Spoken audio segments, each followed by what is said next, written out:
Columbia Institute of Technology acknowledges that our campuses are located on the unceded traditional territories of the Coast Salish nations of Musqueam, Squamish, and Tsleil-Waututh.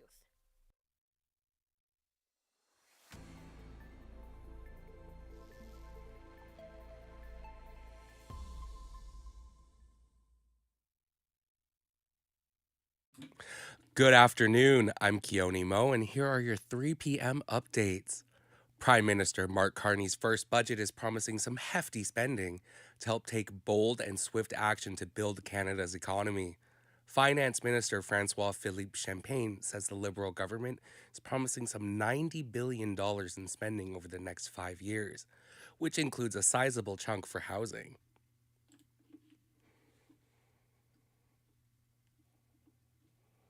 Initiative, which is called Build Canada Homes, will help double the pace of home building over the next decade. This is much needed in our country.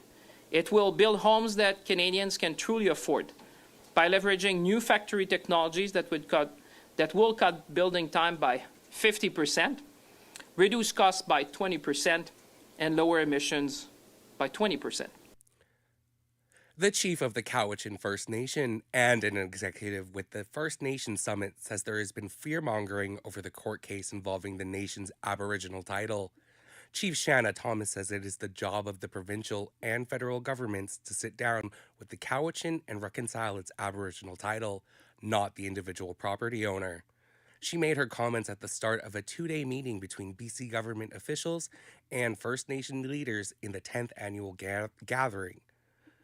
The BC Supreme Court ruled in August that the Cowichan tribes have Aboriginal title over a portion of land along the Fraser River in Richmond, and that Crown and City titles on the land are invalid.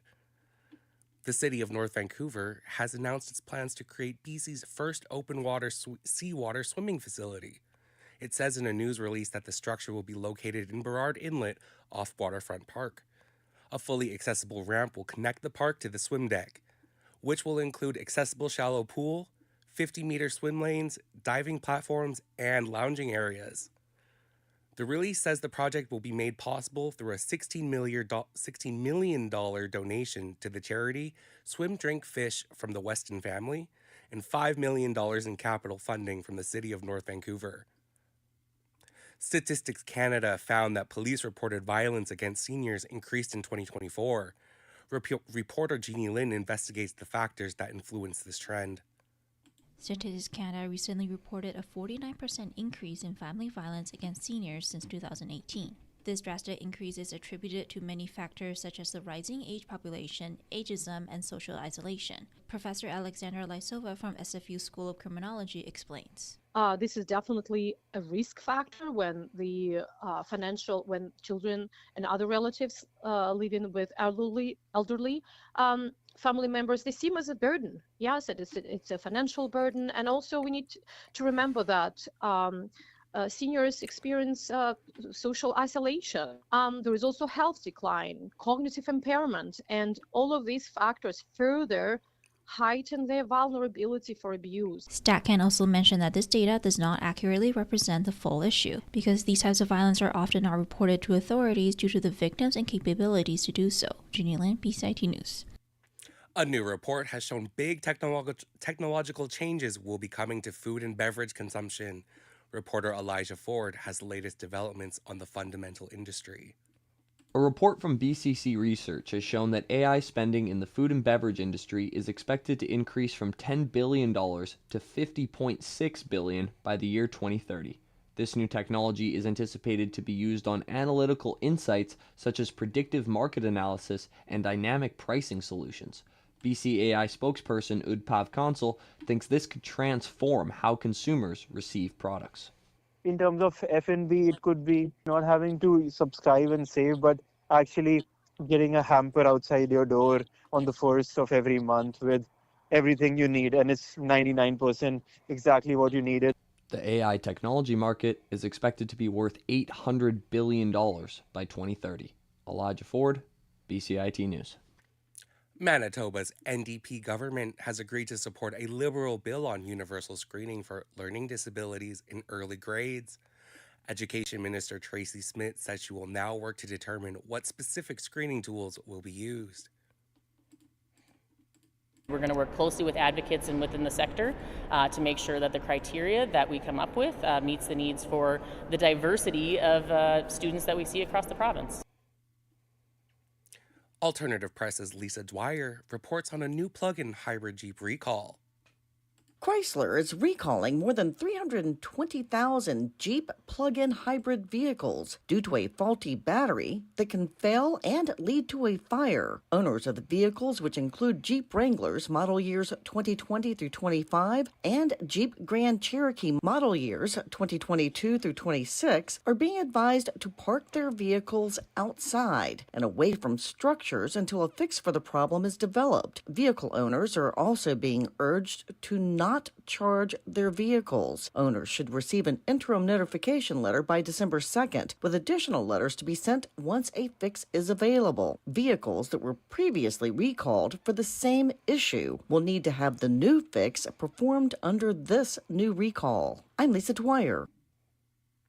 New York City voters are electing their next mayor. Zoran Mamdani is taking on former Governor Andrew Cuomo as well as Republican Curtis Sliwa. If elected, Mamdani will be the first Muslim mayor for the city. Sliwa will have to face tough odds in a heavily blue city. AP correspondent Haya Panjwani reports on an explosion at Harvard Medical School. 2 Massachusetts men have been arrested in connection with a weekend explosion at Harvard Medical School. Authorities said Logan David Patterson and Dominic Frank Cardoza face charges of conspiracy to damage by means of fire or an explosive. The explosion happened early Saturday on the 4th floor of Harvard Medical School's Goldenson building. No one was injured. U.S. Attorney Leah B. Foley says the investigation is ongoing. Anxiety levels naturally rise when the public learns that an explosion was intentionally caused. Witnesses said the men were visiting Wentworth College for Halloween activities. They also said that the pair chose the building because it looked abandoned and got into it through the roof. Ted Dox is the FBI's special agent in charge. Setting off an explosive device inside a locker at an institution geared toward higher education is not some harmless college prank. It's selfish, it's short-sighted, and it's a federal crime. I'm Haya Panjwani. Climbers caught up in a snowstorm have been rescued on Nepal's Mount Annapurna. AP correspondent Charles de Ledesma reports. Rescuers in Nepal are digging through ice and snow on Mount Yalong-ri to recover the bodies of climbers killed by an avalanche. The avalanche hit the base camp on Monday morning, but snowstorms have delayed rescue efforts. Better weather conditions have now allowed a helicopter to reach the site. 4 injured climbers have been flown to Kathmandu for treatment. The Nepal Armed Police have been rescuing trekkers from Mount Annapurna base camp. In a police handout, one officer says, "We're sending the people downhill, digging up a track on the snow. Because of a small river, it has made our job a little easier to find the route back." October is a popular trekking season for thousands of hikers on Nepal's mountain trails because of the usually favourable weather conditions after the monsoon rainy season and before the cold winter months. I'm Charles de Ledesma. The head of Major League Soccer is coming to Vancouver to lobby for the Whitecaps. Commissioner Don Garber is speaking to business leaders and public officials about the Whitecaps stadium deal with BC Place. He says the club is not sustainable due to scheduling issues with the stadium, and Whitecaps receive little revenue from concession sales. Whitecaps CEO and sporting director Axel Schuster says the team is top 10 in attendance, but is near the bottom in terms of concession revenue. The Whitecaps' current lease with BC Place expires at the end of December.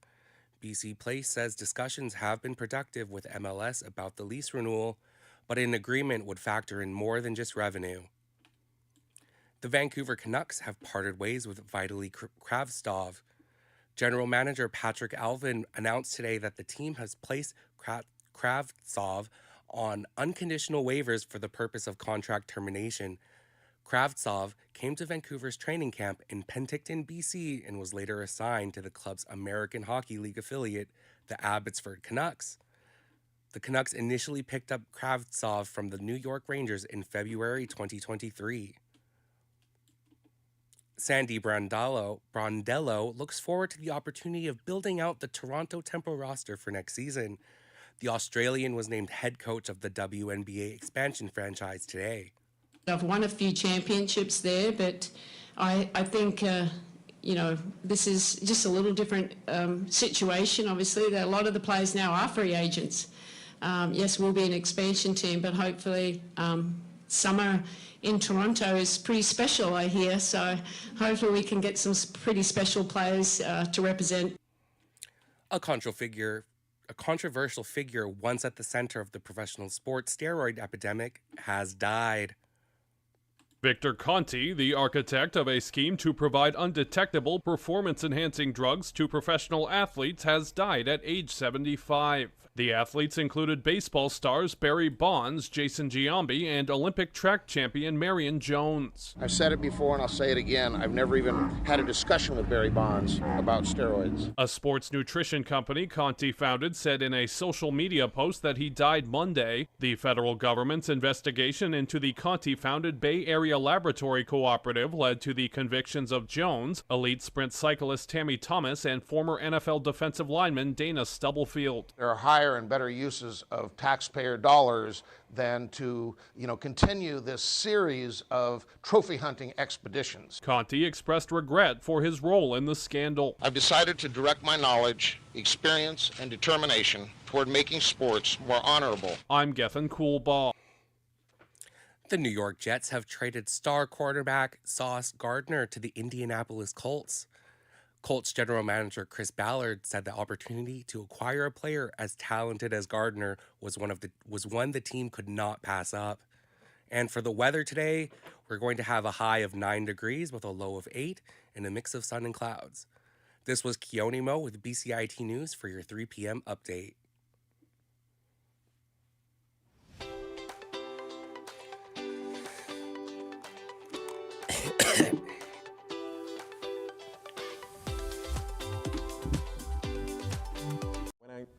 Tell people that I studied journalism, they immediately say, oh, you want to be a reporter. But I think, in my case personally, I really want to go into magazines, PR, social media, and I think here at school we learn a lot of skills that allow you to go into that world because you learn how to write for social media, social content, for websites,